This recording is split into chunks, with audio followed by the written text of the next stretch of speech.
The parasha this week, Bamidba. What does Bamidba mean? Bamidba means, in Hebrew, it means the desert, the wilderness. And that's where Israel they were now in the wilderness, or in that desert,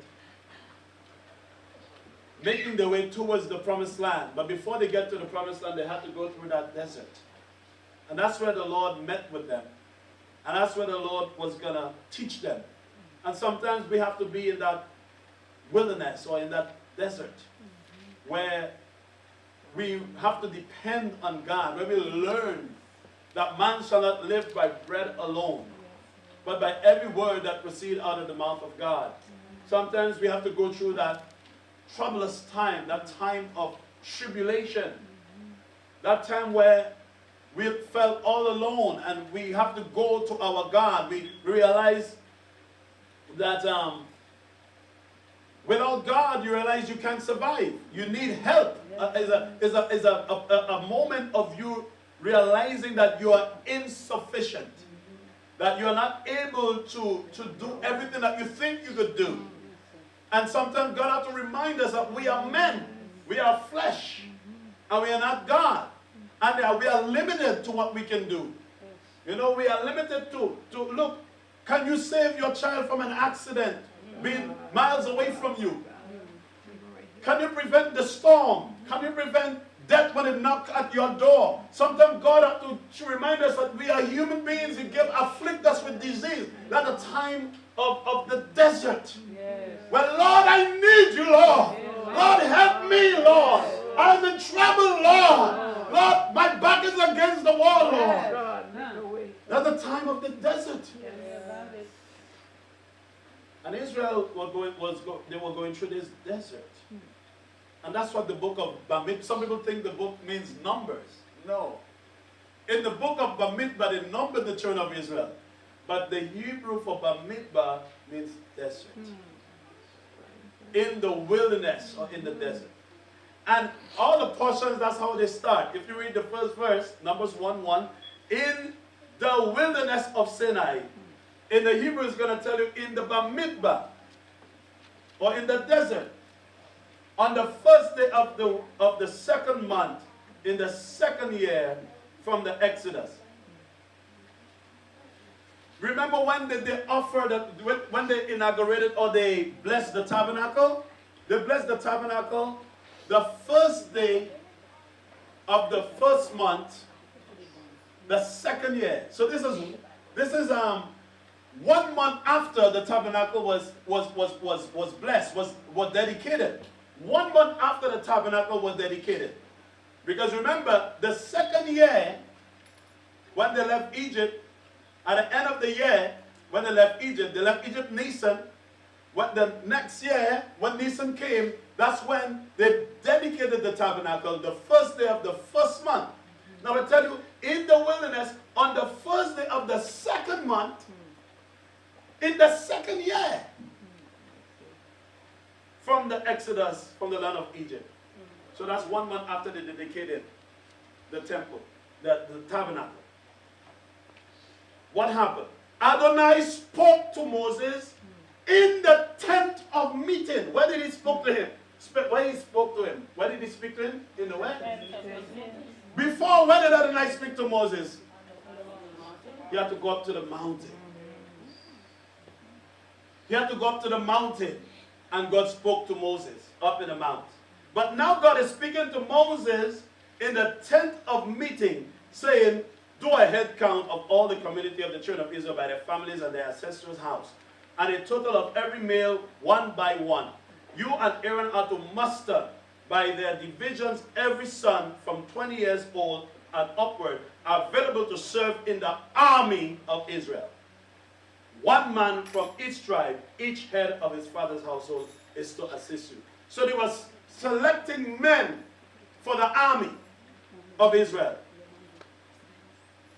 20 years and upward, this is when they would serve in the army in Israel. Now the men that left Egypt was over 600,000 men that left Egypt, besides women and children. When the children of Israel when they were tempted in that desert, when they refused to trust in God, when they refused to have faith in their God, because God demonstrated his power and demonstrated his glory to them. When they refused to believe in their God, and they rather, let me tell you something, when people don't believe in God, be careful, because if you give them a chance, if they find something they love, you're going to see how much they believe in it. If they find something they love, you're going to see how much they believe in it. King Saul disobeyed God. God told him, destroy Amalek. Utterly destroy everybody in Amalek. Because he didn't trust and obey his God, King Saul go and do what he wants, save sheep, save cattle, save the king Agag. But when King Saul wanted to kill David, or when King Saul was afraid of David, saying David will certainly be king, and God anointed him, David went by Ahimelech, a priest. And when King Saul went to the priest, King Saul killed everybody. How he could kill all of the priests? He killed all the priests, but he can't kill all of God's enemy. Amalek, how he could do that? Be careful. When people say they don't want to do this, give them a chance when they find something they want to do. The children of Israel didn't want to obey God, but when the time comes, they worship the idols. You know what they do with the idols? They take the children and sacrifice it to the idol. The same people don't believe in God. Look how much they believe in Baal. Let me tell you something. God is a consuming fire. And God is merciful. But let me tell you something. There comes a time when God will judge. Yes. And God tell them, okay, you play with me, go ahead. 10 times they tested God. What happened in the wilderness? God said, okay, all you 20-year-old and upward who see my glory and see my power and see my... God would have destroyed the entire race. But we remembered the covenant he made with Abraham, Isaac, and Jacob. And Moses pleaded for them. So God said, 19 years and below, you will enter the land. But the 20-year-old and upward, those that were numbered here, not one of them enter except. There's always an exception. Except who, brethren? Because they believe. They believe in their God. Joshua and Caleb. So now God is speaking to Moses. Moses don't have to go up to the mountain anymore. God is speaking to him in the tabernacle. This is so important to understand that tabernacle, what it was. What that tabernacle represents. What that tabernacle represents, brethren. This is big. The tabernacle. We deal with a holy God. Let me tell you. He said, without holiness, no man shall see him. No man can come in his presence with the holiness of God.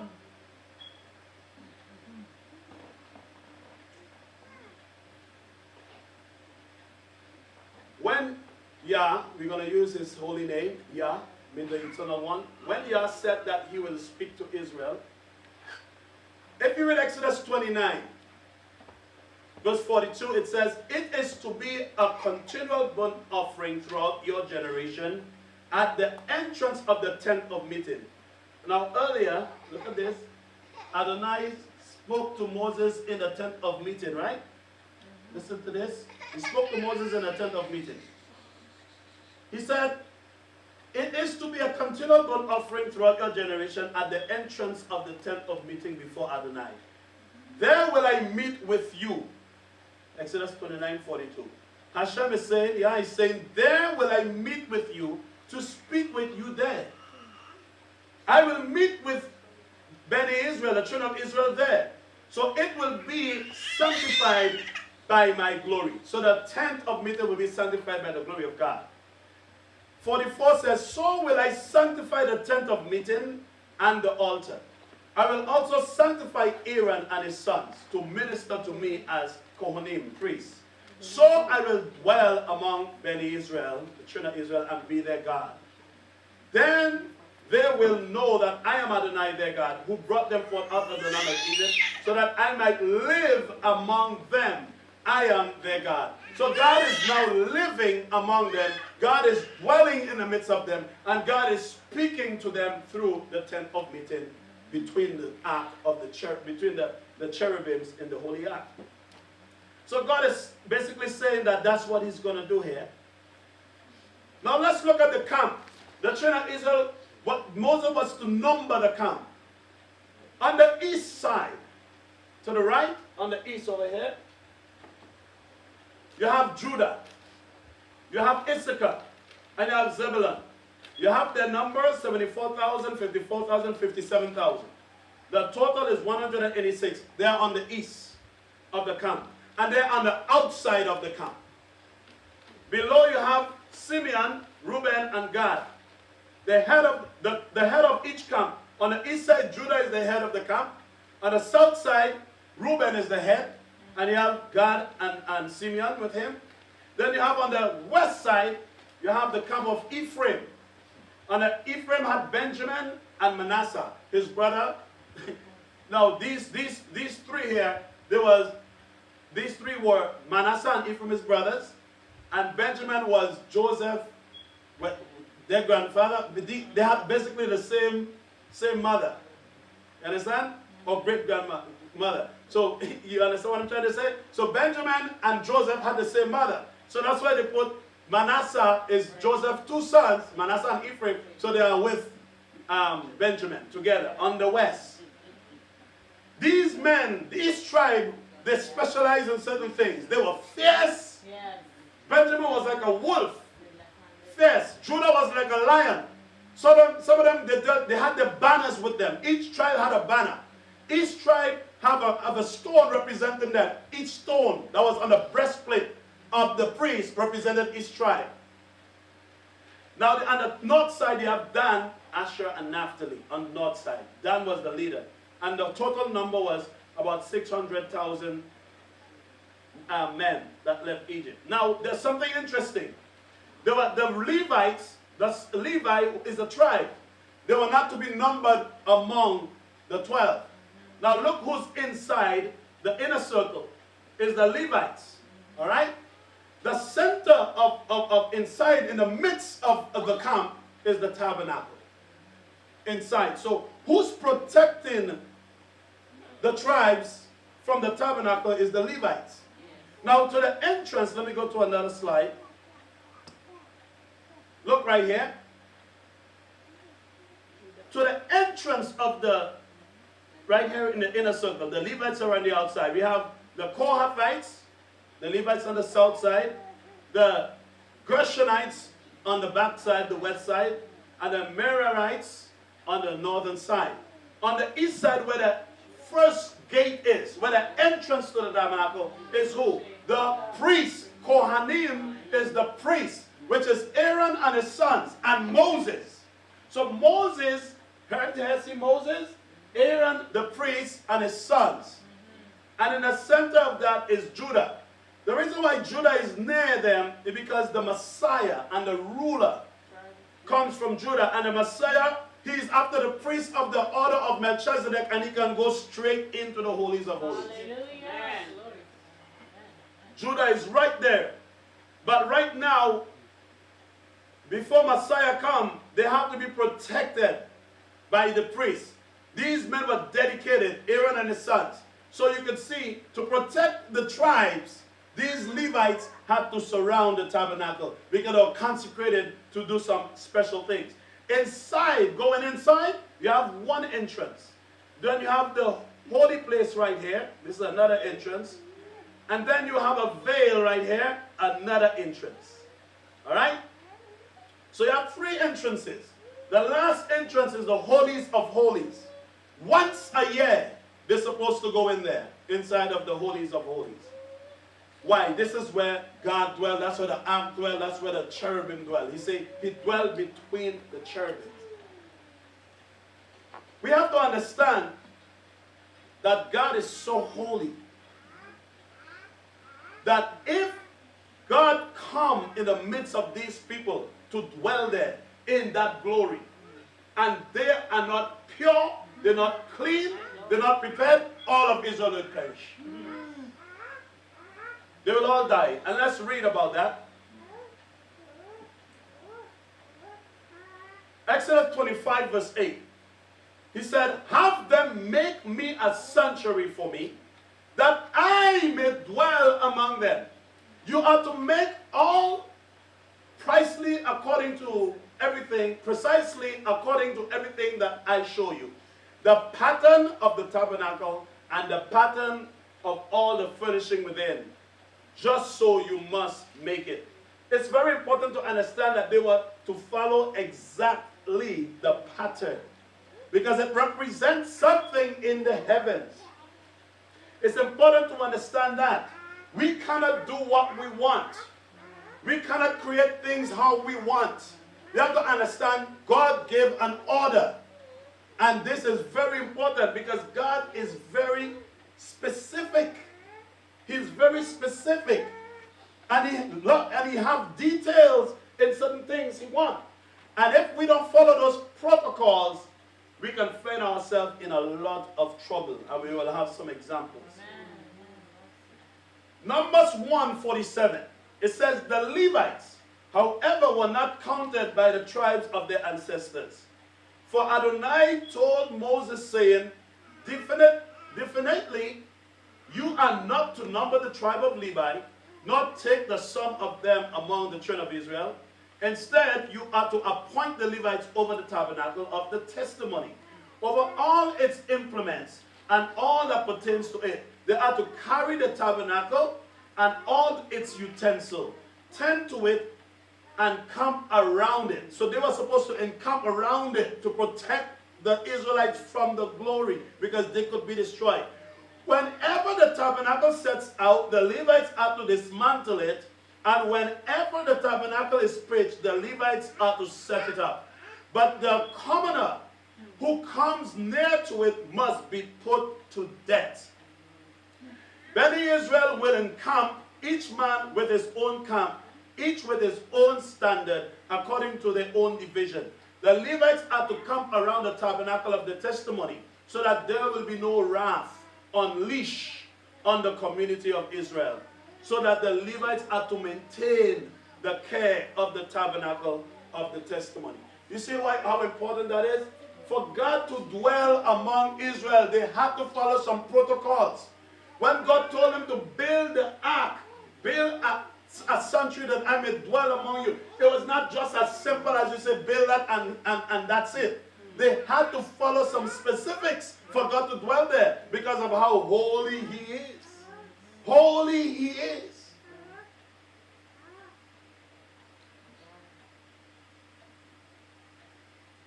And the examples are there. You see them? We show you already all the Levites surrounding the tabernacle, and the camps on the outside. Numbers 4:15. When Aaron and his sons have finished covering the sanctuary, even the Levites have to be careful. Look at this. Even the Levites have to be careful. Because remember, we go back to the diagram. Remember, you see Kohanim? Kohanim is priests. You see the Levites? They are ministers. They are different. The Levites are ministers. Alright? The priests, they are Levites, but they are set apart to go into the holy place. Only the priests, only the Kohanim can go in this area, the holy place. I should have a better diagram. Let me see if I have it.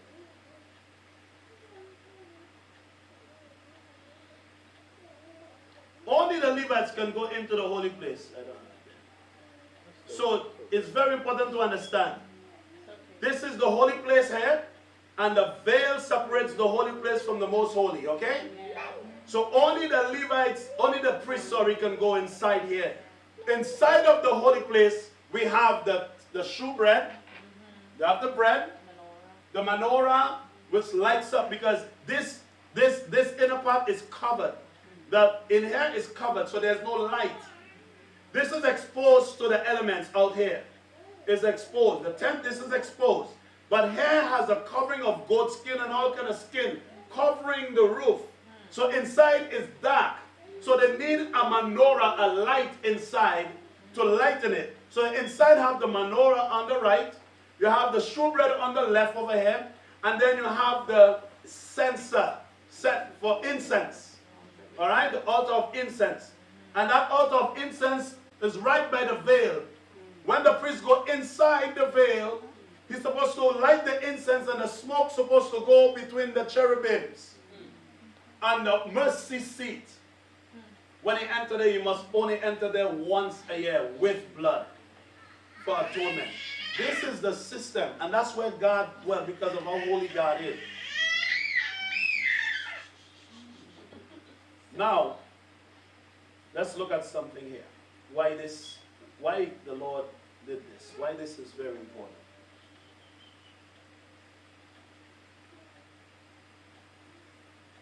When Aaron and his sons have finished covering the sanctuary and its holy implements, and when the camp is ready to move out, after this, the son of Kohath may come to do the carrying.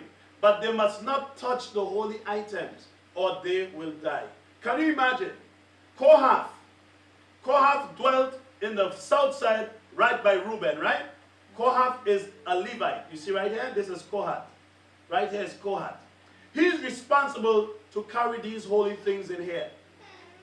Gershom, he's responsible to carry the outer tabernacle, and this priest, Merari, that Levite was responsible to carry like the strings, the cords, the frame, the different stuff. So each of the Levites, these ministers, they were responsible to carry something in the tabernacle. But this guy here, Kohath, his seed, they were responsible to carry the holy vessels. Now, something had to take place for them to carry that.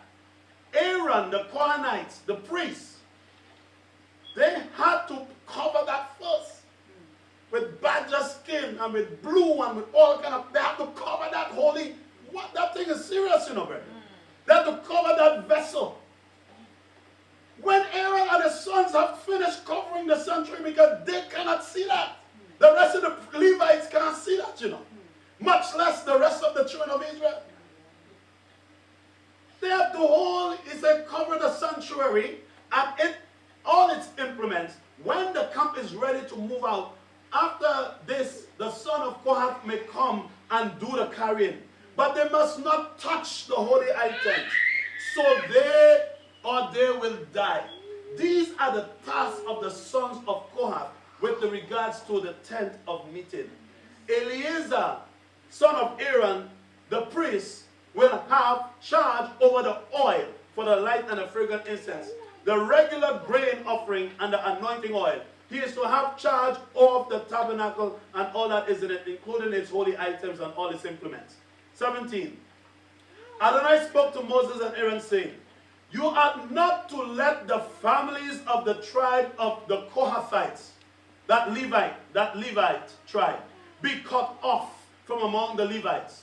Do this for them, so that they may live and not die whenever they approach the most holy items. So you see the ark, you see the incense, you see the table of shewbread, all the things that dwell in the holy place and in the most holy place. The Kohathites, the sons of Levi, cannot see nor touch that. If they don't do that, he says that they may not die whenever they approach the most holy items. Aaron and his sons are to go into the sanctuary and assign each man his job and his responsibility. But the Kohathites are not to go in to look at what is holy, not even momentarily, or they will die. You see how serious that is? They're not even supposed to look at it, much less to touch it. Father, have mercy on us. When I look today, I see what's happening in Christianity and in the religious world. People doing anything and they think God must take it. They're doing anything anyhow. They're eating anything. They're doing anything. And they say, God have to accept it. We don't understand who God is.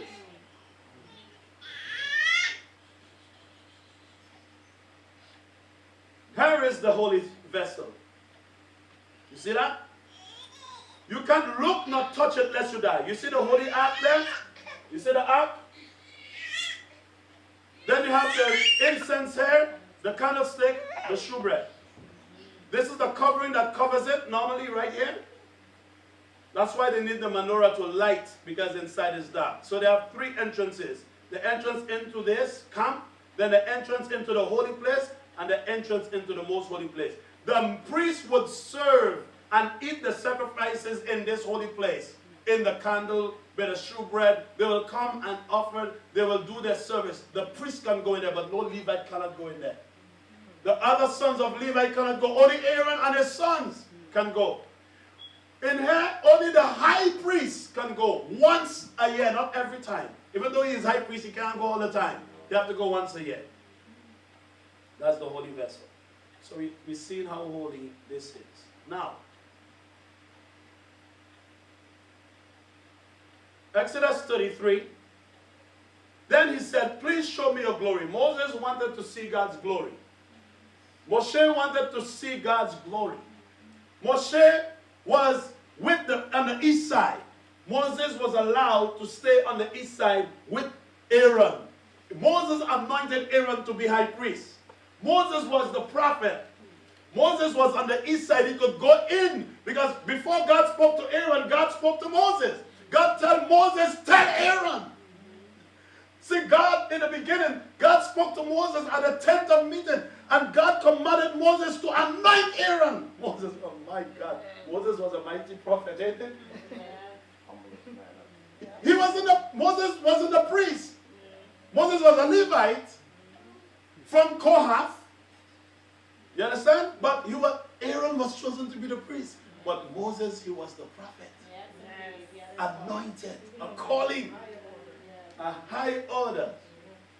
And he could go in the holy place and come out. Just like Yeshua, right? Yeshua wasn't from Levi. He wasn't from Levi. Just like the order of Aaron. Aaron, Aaron have an order. The priesthood is from Aaron. The regular Levites can't go in. They are ministers. They are ministers, but they're not priests. It's different. Aaron's sons were sanctified to be priests. They were the ones to offer the blood, offer the sacrifices. The Levites was to minister and to work with the priests. So Moses wanted to see the glory. He said, please show me your glory. So Hashem said, I will cause my goodness to pass before you and call out the name of Adonai before you. I will be gracious towards whom I will be gracious, and I will have mercy on whom I will have mercy. But he also said, you cannot see my face, for no man can see me and live. So no man can see God's face and live. Angels can see his face and live, but no man can see his face and live, because man came from Adam. You understand? That's why. So once you're descendant of Adam, you cannot see his face and live.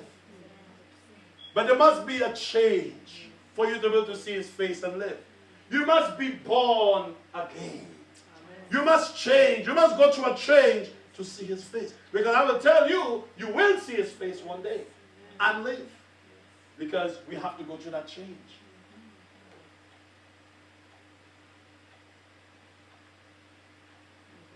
There were some men that looked at the ark. And look at what happened to them. Now the ark represents God. It represents the glory of God. Because God said, build me a place, a sanctuary, and make this ark, because I'm going to dwell and speak to you between the cherubims. 1 Samuel 6. When the Philistines brought back the ark of God, because they had taken it, it went into a city.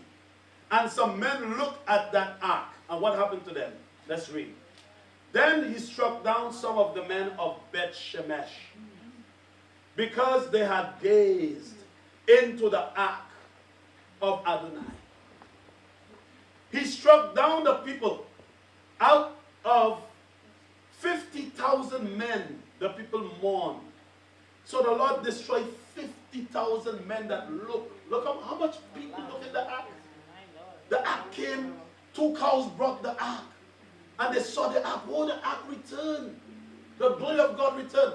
These men just look. Because they had gazed into the ark of Adonai, he struck down the people out of 50,000 men. The people mourned because Adonai had struck the people a great slaughter. So the men of Beth Shemesh asked, who is able to stand before Adonai, this holy God? To whom should it go up from us?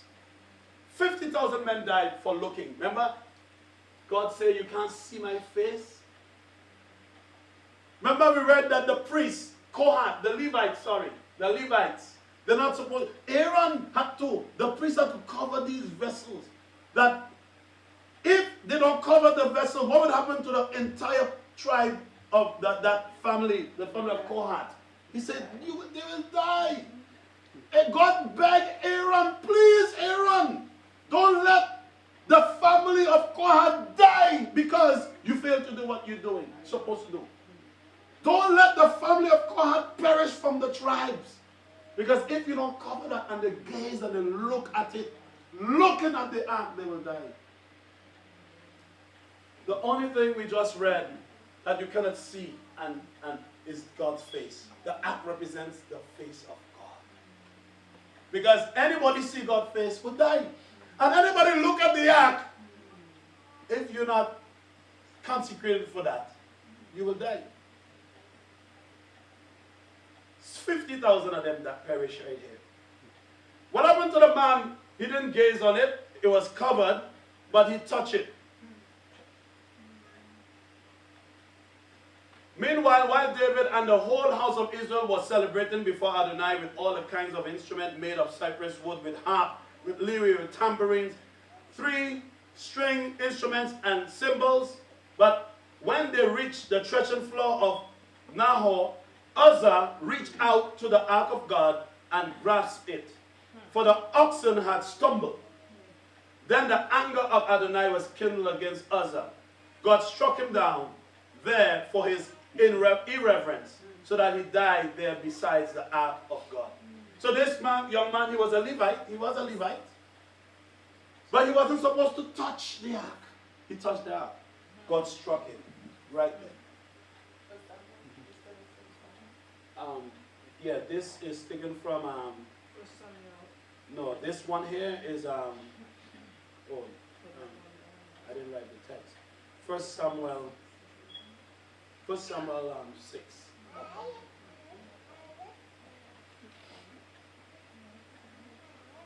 The ark represents Yah's throne. Let's read some scriptures to verify that. Isaiah 37:16. Adonai Sabaoth, God of Israel, who is enthroned upon the cherubim. You alone are God, and all the kingdoms of the earth you have made heaven and the earth. Psalms 80 verse 2. Give ear, shepherd of Israel, you who lead Joseph like a flock, you who enthroned upon the cherubims, shine forth.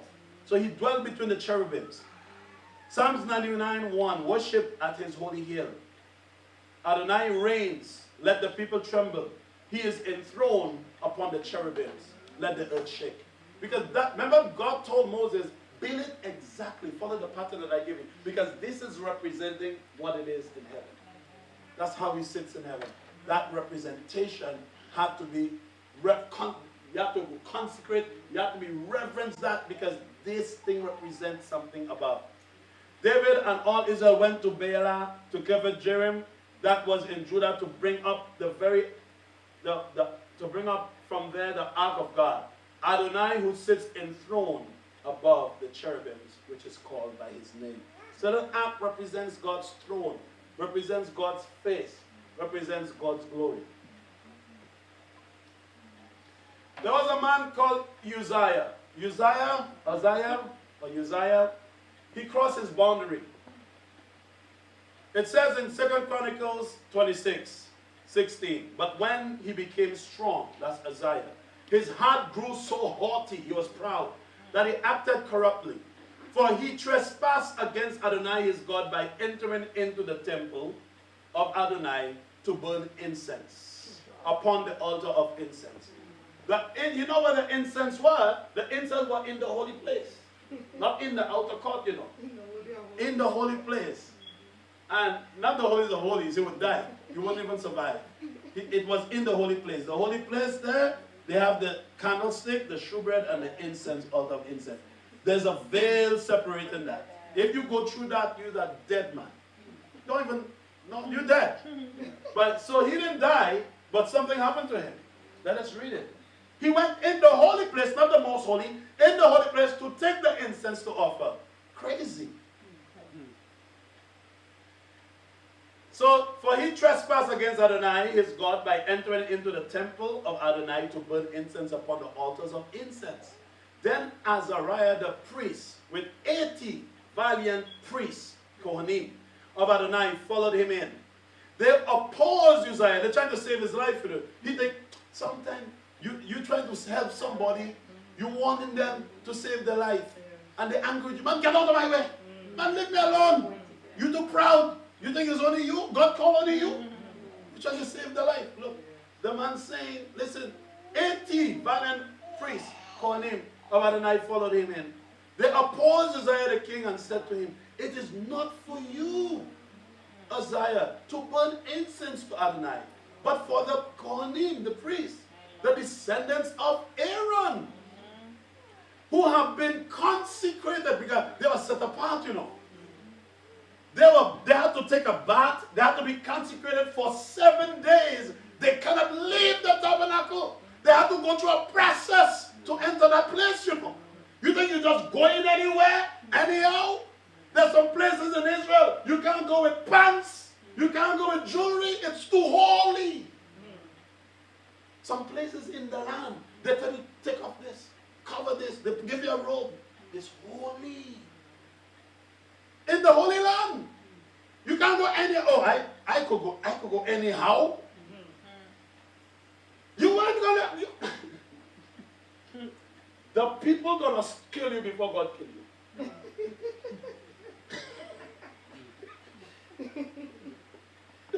You understand? Because they're responsible. So the 80 of them priests get themselves together. They opposed Uzziah the king and said to him, it is not for you, Uzziah, to burn incense to Adonai, but for the priests, the descendants of Aaron. Not any Levite, you know. They have to be sons of Aaron who have been consecrated to burn incense. Get out of the sanctuary! Get out! For you have acted unfaithfully. That's not your calling. You will have no honor from Adonai Elohim. They warn him. Look at this. Then Uzziah, he proud. You all think all this. I'm a man of God too. You see what God have done for me? Uzziah was prosperous. If you read his story, the man built engines. God bless him. God bless this man. God give him peace. He was a mighty king. His fame went all over. But he lifted up in pride. He think now because the Lord blessed me, I can go in and offer God incense because God is my friend. We are so friendly with God that we think we can disobey God's rule and regulation and God's law because we are so friendly with God.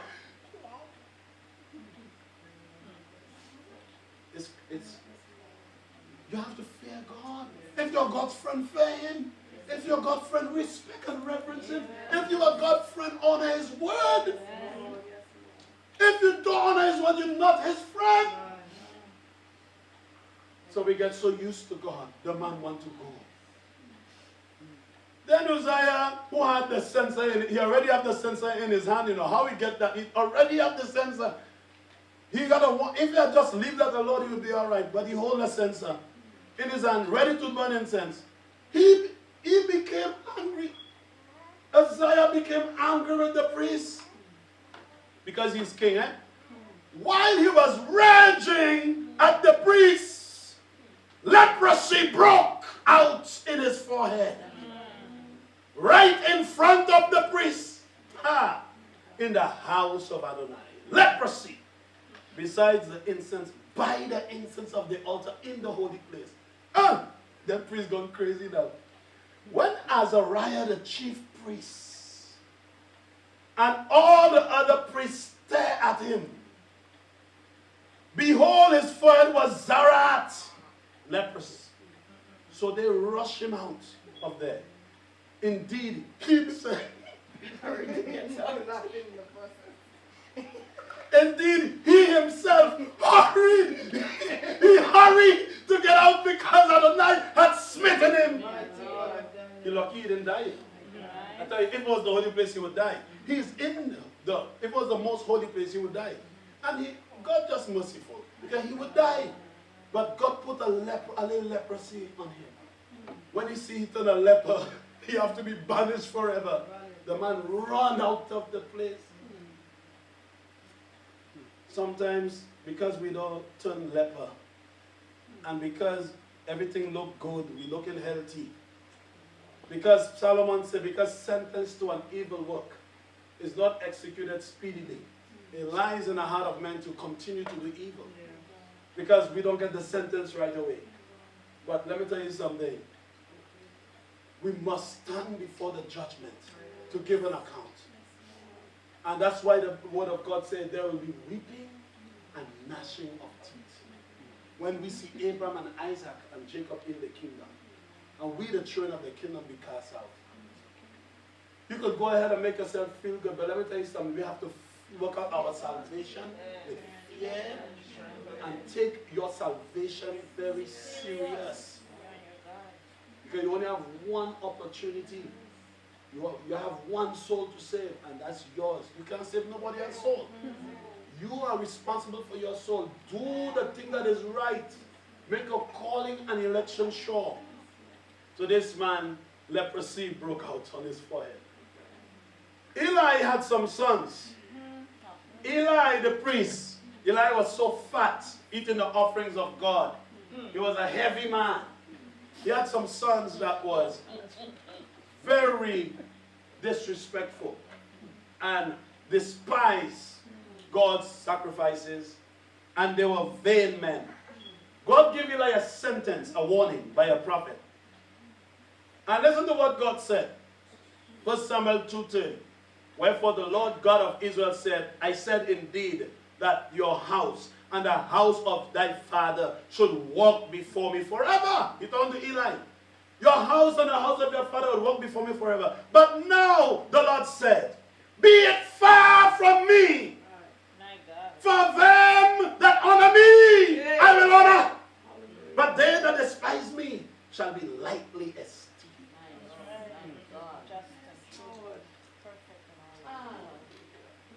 Talking about God and his holiness and his ark.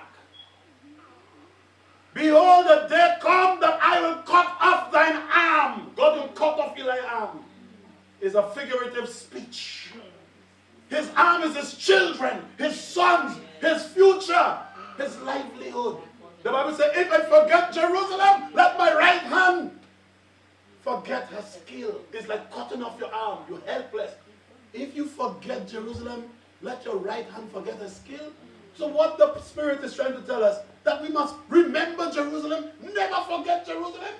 And if I talk about Jerusalem today and you get angry, you have a problem. My Lord, my God. If I love in Jerusalem and you get angry, you have a problem. Because God tell me, if I forget Jerusalem, the Spirit is speaking, let my right hand forget her skill. If I don't prefer Jerusalem above my chiefest joy.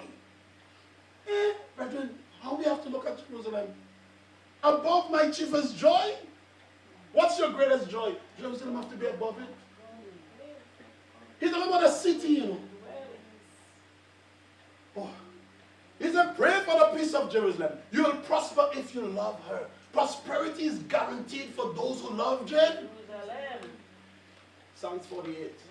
Great is the Lord, and greatly to be praised in the city of our God, in the mountain of his holiness.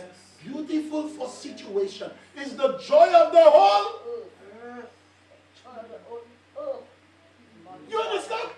Jerusalem have to be the joy of the whole earth. So, Eli, he said, I will cut off Eli's arm, and the arm of thy father's house, that there shall not be an old man in thine house, and this shall be a sign unto you, that shall come upon thy two sons, on Hophni and Phinehas. In one day they shall die. Both of them will die in one day. That's the sign for Eli to know that God will bring down his house. God will bring him down, even though he's high priest. He's high priest. But because he esteemed his children more than God, because he refused to correct his children that was desecrating God's altar, Eli, God said, I will bring you down, cut your arms off. The same children that you love so much, I will take them out of your sight. I will bereave you of them. Because who's the giver of all good things? God. We can love nothing more than God. Because God is who gives things, man. And if God take it away, what you have? You have nothing. And I will raise up a faithful priest that shall do according to that which is mine, which is in mine heart and in my mind. And I will build him a sure house, and he shall walk before mine anointed forever. And it shall come to pass that everyone that is left in thine house shall come and crouch to him for a piece of silver and for a morsel of bread, and shall say, put me, I pray you thee, into one of the priest's offices, that I may eat a piece of bread. That's what he do. A curse come upon Eli. Now look at this. There is a genealogy of the priesthood. Jacob, one of the sons of Jacob, the third son. The third son was, where's my thing? Was Levi. See, Jacob had Levi and his 11 brothers. Levi got 3 sons, Gershom, Kohath, Merari. From Kohath came Amram, Moses and Aaron's father. Amram, got Moses, Aaron, and Miriam. Alright? Now Aaron got Nabat and Abihu. They died because they offered strange incense before God. So Aaron had 2 more sons left, Eleazar and Ithamar. Ithamar is where Eli come from. You see Eli there? Eli come from Ithamar. The curse fell upon Eli. What happened? Eli's descendant was Ahimelech. When King Saul wanted to kill the priest because he gave David food.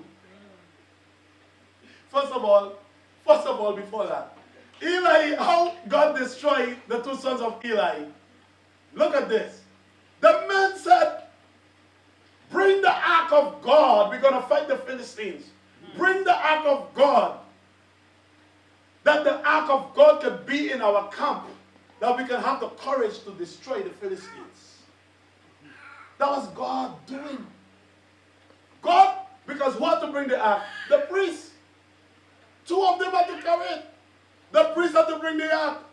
The ark was in the tent. They take the ark from the holy place and they bring it to the tent, to the camp to fight. Why did they do that? It was God's will to bring Hophni and Phinehas in the camp where the war is fighting. So when the battle takes place, both Hophni and Phinehas would die the same day to fulfill the prophecy. And that's what happened. Hophni and Phinehas died in the battle, and the Philistines take the ark. They went into Ekron, they went into Gaza. Look, the same Gaza you see today with the Philistines, Palestinians and Philistines. It's the same thing there today. And God poured his wrath upon. Eventually, they bring back the ark, and that's when the men look into the ark when the Philistines send back the ark. Because the ark destroyed the god Dagon, and the ark was putting pestilence upon all the Philistines. They were dying like peas. So they was afraid. They sent the ark back. Said, we cannot handle this God. This God is destroying our gods and us. So they sent the ark back. God don't need you to fight his battle. God don't need you to fight his battle. God don't need you to fight his battle. God fought his battle and destroyed all the camp of the... If that camp were there, all the Philistines would perish without an Israelite touching them. You understand what's going on there? We have to reverence God. Because he's the one that will fight our battles. Yes. Amen. So, eventually, Hophni and Phinehas died. Then the descendants, Ichabod, from Hophni's son, Ichabod. Remember Ichabod? Ichabod means the ark have been taken away. The glory of God have departed from Israel. When Hophni's wife heard that Hophni and her husband, and they died, she brought forth the child in pain, and she died. The child survived. From the child, Ichabod, came Abimelech. Abimelech was the priest when King Saul wanted to kill the priest because he gave David bread and he gave David Goliath's sword. So he said, is there nobody looking for me? And nobody tell me that my son Jonathan and David make a covenant together and David want to kill me? And he said this and that. Nobody then, Doeg, the Edomite, said, Abimelech. Ahimelech, he gave David food. And he gave David a sword, the sword of Goliath. Bring the house of Abimelech to me, Saul said. Bring the house of Abimelech to me. King Saul killed 80 priests in one day to fulfill. One of them escaped, Abiathar. Abiathar escaped and went with David and carried an ephod. When Abiathar was with David, he was blessed. He obeyed. But when David got old, Abiathar followed Adonijah, and he did not follow Solomon. Zadok, which is from, you said the Bible fulfilled? From Phinehas. Zadok is the one God chose to be priest forever in the place of Eli and his sons. So God chose Zadok. And that's where the name Sadducees come from. The Sadducees were the sons of Zadok. They are priests. They were the one responsible for the temple. The Pharisees were the interpreters of the law. The scribe was the writers of the law. But the Sadducees were priests. But they were corrupt eventually because of the Roman. But the point is, Abiathar, he died because he followed Adonijah and brought to pass the curse that God pronounced upon Eli. You see, even the priest is not exempted. You understand what I'm saying? Yes. We bring it down to our days. Brethren, let me tell you something. We have to be very careful. Because today, in Hebrews chapter 10, 19, therefore, brothers, since we have confidence to enter the holy place by the blood of Yeshua, by the new and living way that he has opened for us through the curtain, that is, through his flesh.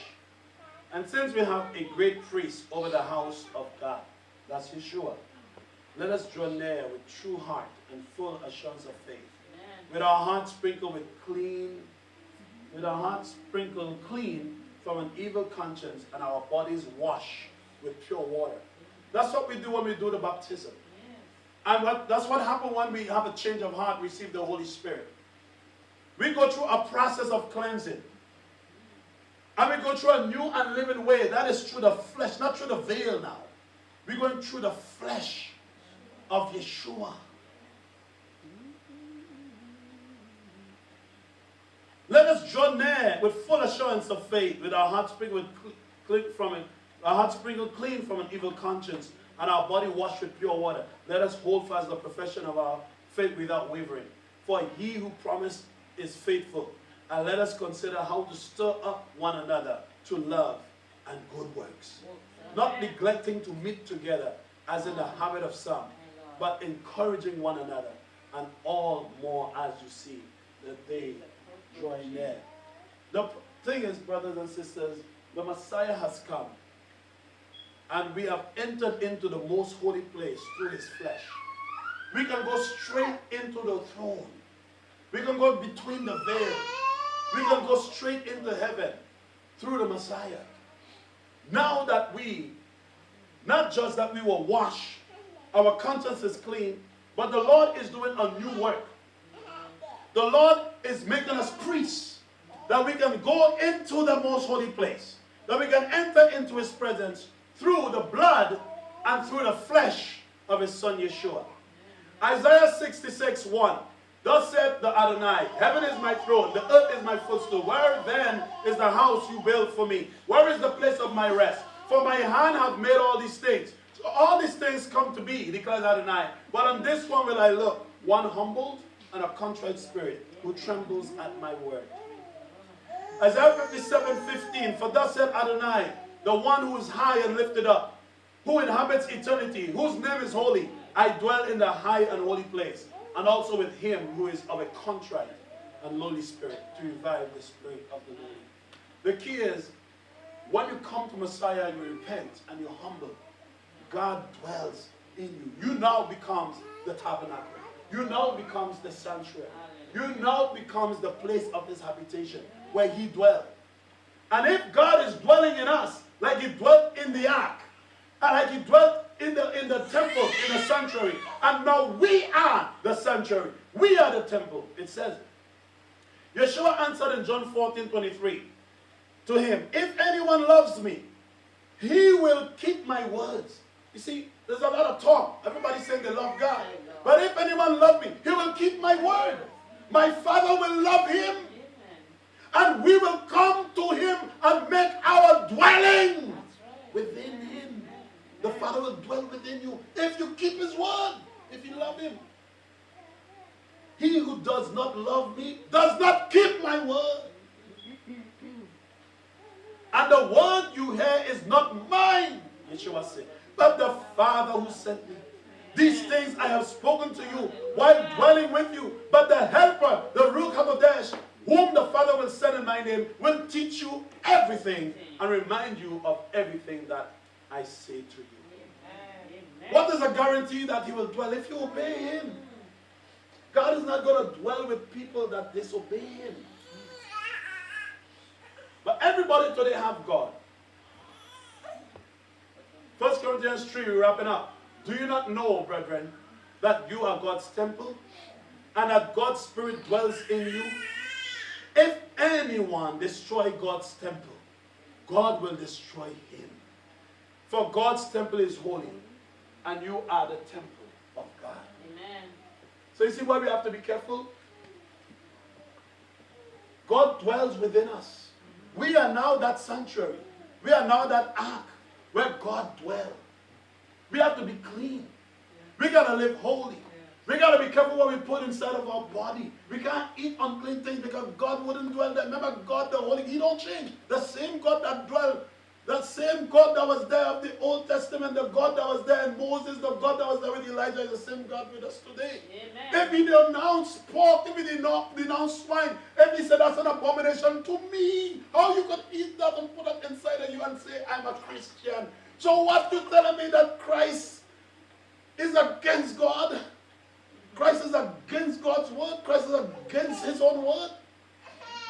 If that Christ tell you that you can eat any pork, you can eat anything, what kind of Christ is that?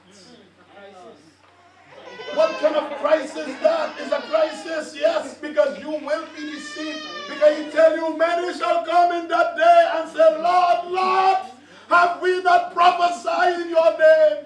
And in your name cast out devils? And in your name do many marvelous works? He said, I will say to them, depart from me, you lawless. You see? It's going to be, let me tell you, that's a sad thing. The Bible tells you, especially if you're not obedient.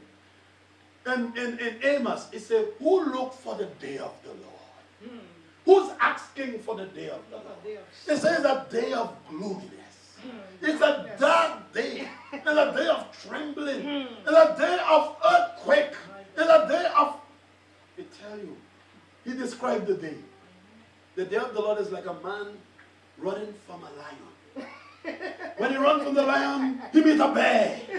A bear standing up with you. And the day of the Lord is like a man, when he runs from a lion, he meets a bear. He runs from the bear, he goes into the house, he put his hand on the wall, a serpent. That's the day of the Lord. You want to know? It's only going to be like that if you're not prepared. If you're unprepared, that's how the day of the Lord will take you. It's a snare, it's a trap, it's death, it's destruction. But if you prepare, it is salvation. It's called a bright morning. It's a day of greatness, a day of redemption. Today, I just want to close, let you know that we are now a royal priesthood, a peculiar nation, a holy priesthood. The Lord has called us out of darkness to light. And we are now after the priest of the order of Melchizedek. And we can enter the holy place. God dwells within us. We are the temple. We are the sanctuary. But we have to understand the same God that was holy yesterday, He's still holy today. And we have to be careful what we eat. We have to be careful what we speak. We have to be careful how we walk. We have to be careful what we put on. Be very careful. Be very careful. This scripture just tells you that. First Peter tells you what kind of priests we are. We are called forth to show the praises of God. Revelation 5:10 tells us that we shall reign on the earth as priests and king. And Revelation 22:4 says that we shall see God's face. You want to know why? Because we will go through a change. And we will live. We shall see God's face. And we will live because we will be like the angels in heaven, the Bible says. We will not be like Adam. We will not be like Adam. We have gone through a process of being consecrated. When you're born of water and of the Spirit, and you go through the trials and tribulation, and you overcome, you consecrated, and you will inherit the glorified body and a dignified body that you can see the face of God. So brothers and sisters, be encouraged and know that, yes, the tribes was protected from the Levites. The Levites were protected by the priests. The priests were protected by the high priest. Alright? But now, they were all protected from the sanctuary because that's where God was dwelling. But guess what? We are now the sanctuary. We are the sanctuary. Do you hear me? Yes. God dwells in here. Amen. Amen. The Messiah have made us not just protect us from the sanctuary, not just to protect us from the altar, not just to protect us from this, from God's wrath and God's glory, but the glory of God dwelling now in us. And we are now the same sanctuary that they were protecting the people from in those days. We are now the temple. The Holy Spirit dwells in us. God and His Son dwell in us through His Ruach HaKodesh, through the Holy Spirit. Amen. We are a holy vessel. We are holy people. When we go, the presence of God is with us. You know that you have spent. I want to let you know how special you are. Hallelujah. This is why nobody is greater than nobody in God's sight. That's right. That's why He said that we are He dwells with the humble and with the contrite. Yes. Because let me tell you something. The greatest among you must wash your feet and serve you and support you. The greatest, that's what our job is. Because we are here to help build and feed the flock. Amen. We need to serve. Because you are special. You're special and God loves you so much. And He dwells. Look how much temple we have. Temple, temple, temple, sanctuary, temple. You know the power? Do you know the force we have, brethren? Do you know the power we have? When we go somewhere and we understand who we are and we are together, do you know the demons tremble? Because God is there. Yes. Emmanuel, He's in our midst. That's when you understand who you are. We are now that sanctuary that the priests, all Israel surround, the tabernacle in the middle. We are that tabernacle. I want to leave that word with you today. Let us encourage one another. Let us support and strengthen one another. You know, and let us press on.